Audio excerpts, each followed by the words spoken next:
အိမ်ရှင်မသည်ဘာထဲသို့ရှောက်ဝင်လာခဲ့သည်မင်းဟန်နေဂျာကသူမနေရာမှရောက်လာသည်ဟုထင်ခဲ့သည်သူမရှိသင့်သည့်နေရာမဟုတ်ကြောင်းစီယုံပြောဆိုရန်ကြိုးစားခဲ့သည်သို့သောအမျိုးသမီးသည်စကားတစ်ခွန်းမှမပြောဘဲလူအုပ်ကြီးစီသို့တက်တက်လျှောက်သွားခဲ့သည်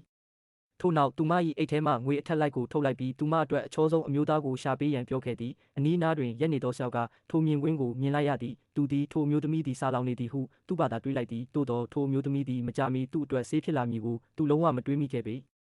အမှန်စင်စစ်လွန်ခဲ့သောတနာရီကမှအမျိုးသမီးသည်ခင်ပွန်းပေးပို့သောကွာရှင်းစာချုပ်ကိုလက်ခံရရှိခဲ့သည်လွန်ခဲ့သော၈နှစ်တာကာလကိုပြန်ပြောင်းကြည့်သောအခါသူမသည်ခင်ပွန်း၏နာမကျန်းဖြစ်နေသောမိခင်ကိုဂရုတစိုက်ပြုစုစောင့်ရှောက်ခဲ့သည်သို့သောနောက်ဆုံးတွင်ခင်ပွန်းကသူမကိုစွန့်ပစ်ခဲ့သည်ထိုအခိုက်အတန့်တွင်သူမ၏နှလုံးသားသည်စိတ်ပြတ်အားငယ်မှုဖြင့်ပြည့်နေခဲ့သည်သို့သောသူမ၏ရောက်ခမကနှစ်သိမ့်စကားတစ်ခုမျှမပေးခဲ့ပေအစားထိုးအနေဖြင့်အမျိုးသမီးသည်၈နှစ်ကြာအိမ်တွင်နေထိုင်ခဲ့ပြီးအခမဲ့စားတောက်ခဲ့ကာကလေးပင်မမွေးနိုင်ဟုဆွဆွဲခဲ့သည်